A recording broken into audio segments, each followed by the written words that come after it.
to The Sound of HR, where we bring real conversations to the workplace. I'm Elizabeth Saitta, the Executive Director of SHRM-Long Island, and I'm happy to introduce Taylor Ferris from Jackson Lewis, who's going to bring incredible insights into these challenges that show up in the organizations every single day. Taylor.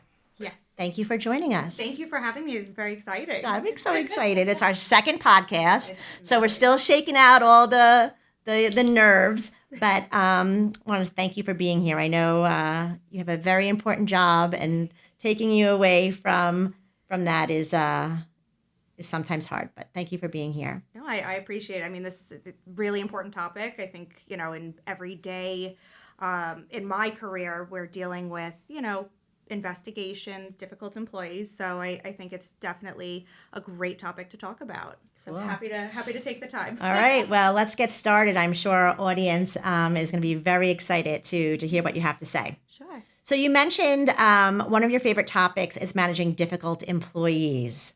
Why does that stand out to you? So I think one of the things I really love about the area of law that I do when, employment is everybody has a job. It's so relatable, and everybody has these stories about, a difficult employee or a difficult coworker for whatever it may be. And, again, I think this is a really important topic because we spend so much time in, the office or at work, more so sometimes than with our own families. So I love to kind of solve a puzzle, to figure it out, and to really help guide my clients on how to make a more positive work environment. So that's why I find so much interest in this, but there's also a lot of pitfalls. There's a lot of issues and mistakes that can be made. So, I like giving that guidance and helping clients along. You must have some real cool stories. I have a lot of stories. I know you can't discuss them, but I'm sure they're pretty interesting. So when you say difficult employees, what does that actually look like in today's workplace? So, we have, and I'm sure a lot of people will understand when I say the constant complainer, the employee that is always having a difficult time. But, in recent years, we've also seen on social media the quiet quitter, the one who's not doing the work, the one who's really just showing up to get a paycheck. We have the people pleasers, we have the bullies. There's so many different personalities in a workplace. So, that's kind of what we're looking at. It's taking all these different personalities, putting them in one place and asking them to get to one goal. So, that's really what we're looking at when we're talking about the difficult employees, the ones that kind of rock the boat and create, maybe drama, maybe, some issues, maybe lodge some complaints, but that's really what we're looking at when I say difficult employees. Absolutely, and I'm sure we deal with them on a daily basis, each and every one of us. So you talked about some common types of difficult employees. What are the biggest mistakes managers make when dealing with difficult employees? So I think that this really kind of comes down to what type of difficult employee we're dealing with. But ultimately, I think the overarching issue is lack of documentation and lack of timeliness. We're busy in our jobs. We have so many things we're doing day in and day out. So when there's something that comes across your desk, maybe you don't prioritize it initially because it doesn't seem like a big deal, but it really is. So, there are a lot of issues that I tend to see with clients where, they do wait to look into whatever issue is arising. They, don't take certain complaints seriously, and then they're not documenting. And I will say it over and over and over till I'm blue in the face, document, document, document. It is so important. It is so helpful. It makes everybody's job so much easier down the road. Absolutely. So what are some practical steps that managers can take right away besides documenting? Sure. So, when an issue arises, look, as much as we want everybody to act quickly, that doesn't mean you have to act immediately. Realistically, pausing, considering what the issue is, evaluating the needs, and, formulating a plan. Another thing I say all the time is make a game plan. I think that's really helpful in a practical sense, because if you go in without knowing what's next or what you need to do, you could make some mistakes beyond, not documenting, but really evaluating what the issue is and how we can resolve it. And really also looking at policies. What policies do we already have in place? That will help provide the guidance of what are the next steps to take. Important, important. So make sure you attend those Jackson Lewis breakfast series because they touch on all these topics on a monthly basis. So a little plug for JL there. Let's talk about something you touched on, complaints. Yeah. Even when an employee is known as a constant complainer, we still need to take those concerns seriously, right? Yes, absolutely. Absolutely. It's hard when you have the constant complainer and, they'll complain about things that seem so minuscule and it means nothing. But we want to still take those seriously. We don't have to be dramatic about it, of course. But when that complaint comes across your desk, evaluate it. What do we need to do? Is there something we can do to resolve this? Of course, unfortunately, with constant complainers, it is kind of hard to satisfy them, for the long term, but do what you can because sometimes, the people that are coming across with these complaints, they just want to feel heard. They just want to know that somebody's listening, and sometimes providing them that space is helpful, but you have to document it, look into what the complaint is, and see if there is a resolution. And, one of the other things when you get these complaints, come to a conclusion. I know it seems so daunting and people are so afraid to be wrong, but when you're looking into these complaints, as long as you have information available to you that supports the conclusion, get there. Don't be afraid of it. It's so important to have that conclusion so you can move forward. Sure. Absolutely. At what point does a situation turn into a workplace investigation? So a workplace investigation can take all different forms. It really can be a little more lax or informal, of course, still with documentation. But when we're talking about a workplace investigation for a serious matter, we might be looking at discrimination, we may be looking at violence, things like that. Those are where we see more formal investigations. At that point, and really it's a good practice to do with all investigations, is when an issue arises, evaluate it, come up with a game plan, figure out who you need to speak to, get all the documents together, and watch for what we call trigger words. I mean, everybody's using AI, ChatGPT, people have attorney friends, so they can kind of see, and even just on the internet, if you look at the EEOC's website, there are trigger words. Hostile work environment, it's retaliation. Once we hear those things, we have to be very mindful that this is now going to be something that we need to pay very close attention to how we run this formal workplace investigation.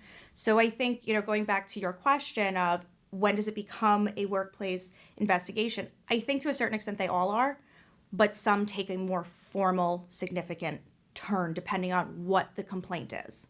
Perfect. So leading into that, what are some common mistakes that employers make during investigations? So, and I'm coming from a litigation standpoint. So unfortunately, by the time people get to me or companies get to me, I'm dealing with whatever's already happened, but lack of documentation. I see it all the time. I know, especially when it's managers and they are, giving constructive feedback. It's not always documented. A lot of times it's verbal. So documenting that, and again, as just like conclusions, documentation can seem so daunting. It doesn't have to be. But we need to make sure that we have that documentation. And not just the documentation. We want specifics. We want dates and times. We want, what was done. Is it a violation of a policy? I mean, I can't tell you how many times a client will say, well, they were constantly late. Okay, when? Now, granted, when they're late, if they're punching in and out, we can check those, the punch cards. But there are also instances where I'm just told, oh, their performance was not so great. But how? So having those specifics are really important. And so many times we see the documentation, if there is, it is deficient, and performance evaluations, those are not specific in a way where they're providing constructive feedback for places of improvement. A lot of managers don't want to seem mean or come off mean in these evaluations, so they just praise and give, a higher rating than they would. So we have to be very mindful that we are being clear, accurate, consistent. I mean, across the board to everybody. No favoritism. You can run into issues there. Mm-hmm. But, certainly we want to make sure that the documents we have, if an issue arises, it's going to give us the basis for everything that we're going to need to determine a resolution. Right. So that's good. That's good information. Thank you for sharing that. Of course. Is there something that managers should absolutely not do when a complaint comes in? Yes, so many things, and it's hard. Sometimes managers will feel very friendly with their staff.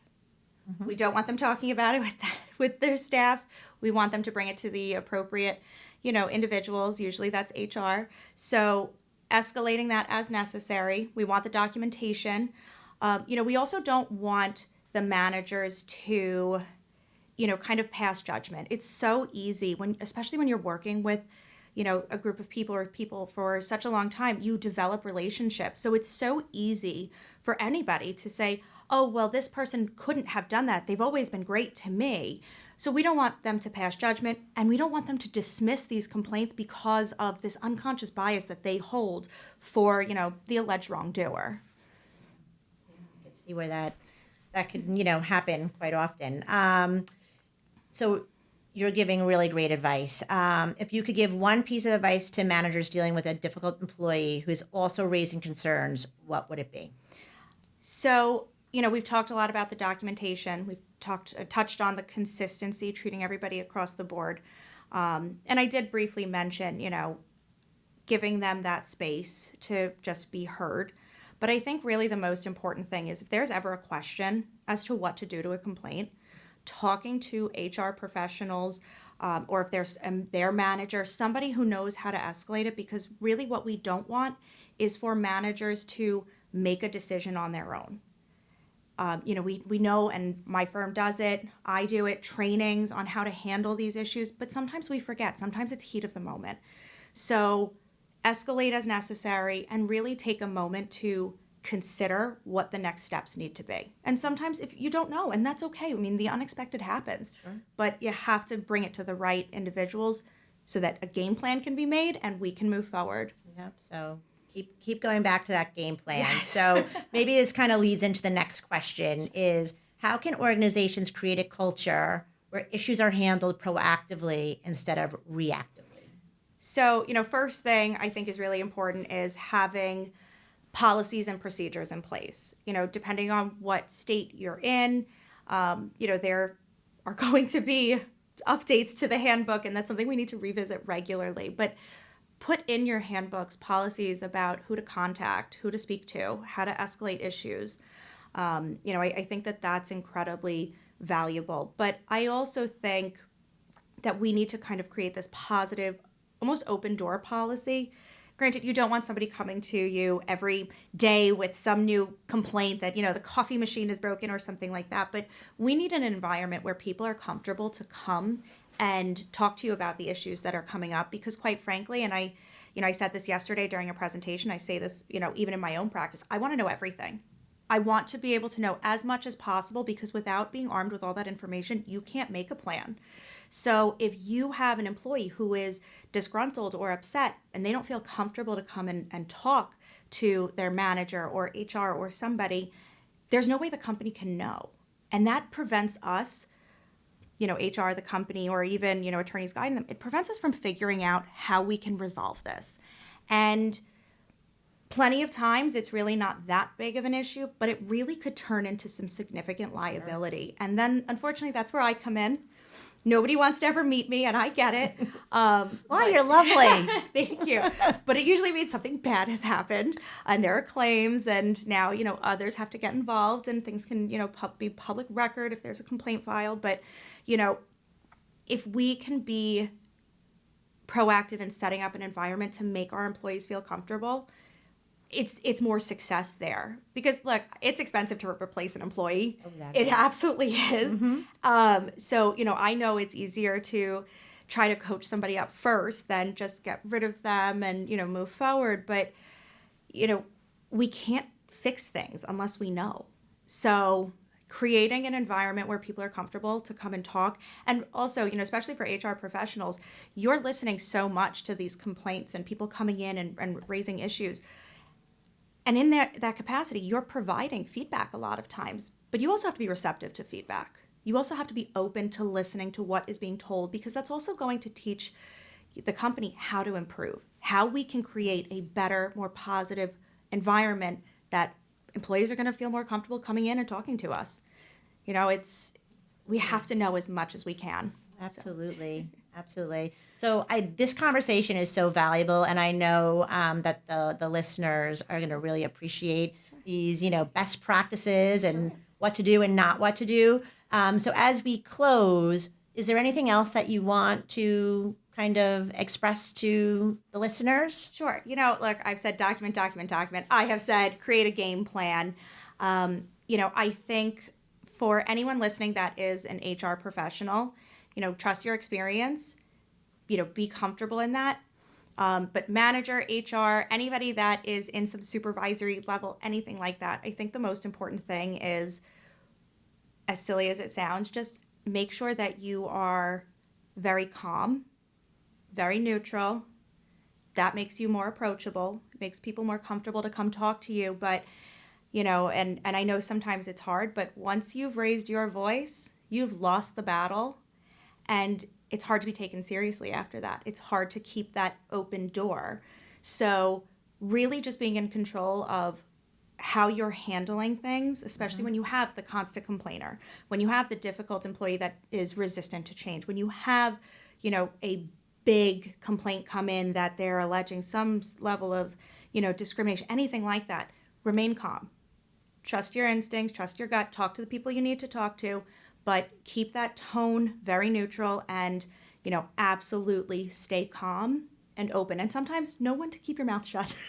Listen, it's hard. I mean, and it happens in today's time, like when someone really makes you angry, even just in personal, and you start to write that text, and you're like, let me think about it. Yeah. Let me put that down, and let me revisit that. And then you end up going back and deleting everything. Yes, yeah. I think that can be a next podcast session, is how HR professionals can train themselves to be proactive and not reactive 100%. when you're dealing with conflict in the workplace. It's really hard. Absolutely. It's really hard to do. But I want to thank you for joining us on this day and giving us this great information. And remember, document, and make sure to come to the Jackson Lewis Breakfast Series. It's always such great information. You get to see Taylor and her colleagues, really deliver really important, useful information for your organizations and yourselves. So thank you for joining The Sound of HR, and we look forward to seeing you on our next podcast.